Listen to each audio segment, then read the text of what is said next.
We've had 36 homicides in the last 27 days alone in Baltimore City. This is absolutely unacceptable. Once you disembowel your law enforcement officers, and you can no longer expect them to go out there and protect you or protect your communities. They're very fearful that if you go out there and be proactive.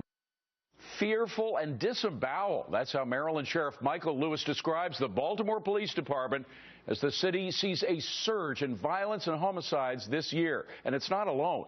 Other places also seeing a spike, including Denver, New York City, Chicago.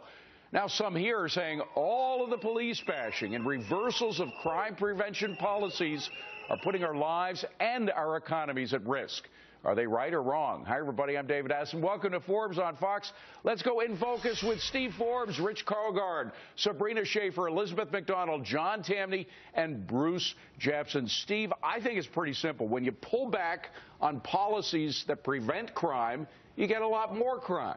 That's right. The so-called broken windows theory worked. You go after small crimes. That prevents big crimes. In New York City, it's under assault. You have the city council ready to turn these crimes into summonses, so you urinate on the street. Cops can't do much about it.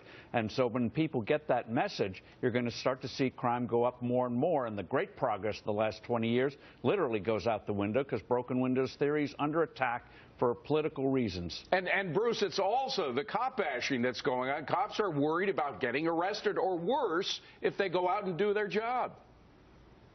Well, I think, as you know, Chicago's crime issues have been of national attention for several years now. And I think what some of the police tell me is that they need more police and they need better trained police. And also the mayor just gave his inaugural speech, and he talked about how we need to stir up some more civic engagement on this in these neighborhoods where people are not growing up in a community where they have any hope. Well, I think we have enough of this civil engagement EMAC going on. And all of those loud protesters, by the way, when it comes to what's happening now, this major increase in violent crime in America, they're pretty silent. In fact, our own FNC's Leland Vitters talked to the Baltimore mayor about that. Let's play the soundbite. We all witnessed how upset you were and how outraged you were by the death of Freddie Gray. Why is it that it seems as though you were more outraged by the death of Freddie Gray than you are outraged and angered and upset and leading rallies over the death of 30-plus people who died from homicides this month?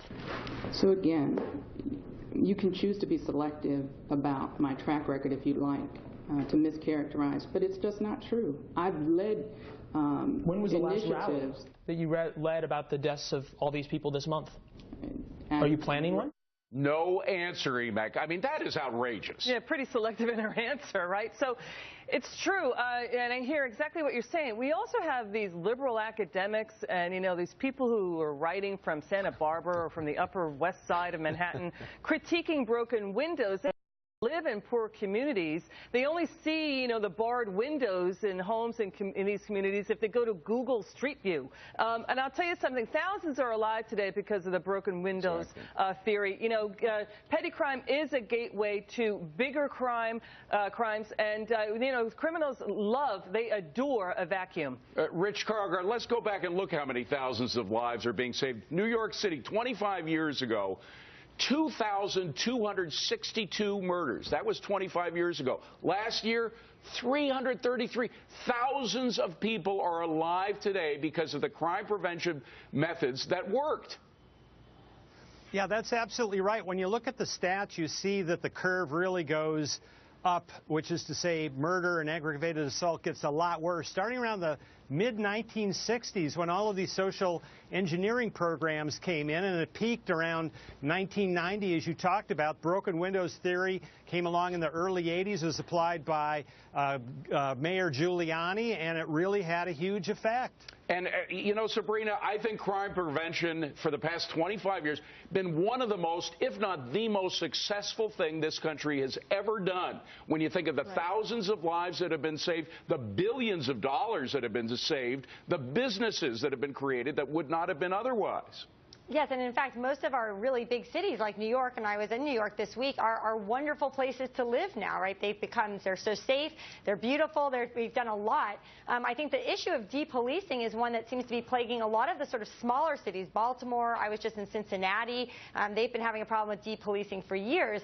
But I think left out of the whole conversation is the role that lawmakers are playing in this.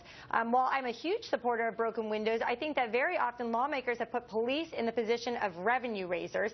They have police arresting people far more often than they need to, and every time you have that, you have so it's sort of a vicious cycle, and then the police say, okay, we're going to back off and just not police at all. So that's John, it's very dangerous. Let's be specific about what we're talking about here. Things like stop and frisk, where if you see somebody who the police suspect is carrying a weapon and they're involved in maybe a small infraction, you can stop them, you can frisk them. Very often, the police would find weapons on these folks, and that's what stops the crimes.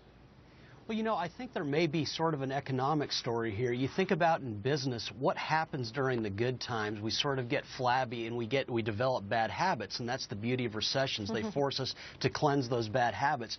And I wonder, we're talking about a lot of success in cities around the country. I wonder if police forces and mayors have gotten a little bit too comfortable, and that maybe this is the result. The good news about these numbers is that maybe it's going to force them to get back to the basics. Well, I don't know, Steve. You see the protests are continuing. Of course, not protests about what's happening now with the murder rate, but the protests about what's been happening with the cop shootings, which very often have not been increasing. Those stats are totally overblown, but these protests are what's driving policies, as ill-informed as they are. Yes, and in terms of the police department in New York, the brass, especially former Commissioner Kelly and the current Commissioner Bratton, have made very clear in public and behind the scenes that what the mayor is doing is undermining the police department. More and more police officers are feeling that if they do their job, they're just putting themselves in harm's way of protesters, lawsuits, and the like. And in Baltimore, you have a dysfunctional mayor, dysfunctional city prosecutor. And the cops are just throwing up their hands and saying, we don't know what to do. And Bruce, it's not just the local government, it's the federal government is getting involved. And the president, the Justice Department is getting involved, listening to protesters as ill-informed as they are, as really unconscientious, I would say, as they are about the statistics they use. Well, I think when there's publicity about any of this, I mean, I don't think that's necessarily a bad thing. And I think in the 90s and some of these times when crime rates did go on, we did put more cops on the streets. And even Memorial Day weekend in Chicago, the murder rate went up, a lot of shootings.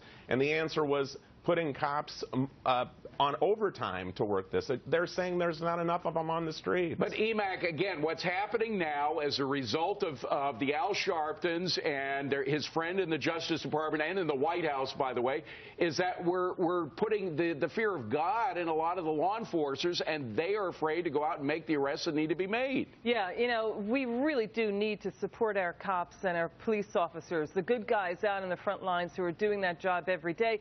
Absolutely, there are bad cops. We get that. We don't want anybody who is harassed or assaulted or killed by a bad cop. That's not what we're talking about. We're talking about broken windows theory and how it has stopped a lot of big crime. You know, liberals also wrote these petty crime laws that they're now whining about. And, you know, at the same time... Nothing creates a conservative of a liberal like a crime statistic. Or a mugging. By the way, Steve, it's interesting to note that even some of the liberals who work for Fox News voted for Mayor Giuliani second time around, including Alan Combs, by the way. Both of them. Well, the fact of the matter is, when you have good policing, you have a good economy, you have a good city. Right. People like that. Yeah. And the thing is not softness. It's the fact we forgot what it was like when we didn't have these effective policing methods. Yeah, something's got to change. Thank you very much, gang. Very good discussion. Coming up next, forget Democratic challengers. Carly Fiorina is challenging Hillary Clinton over one of Hillary's key platforms, equal pay.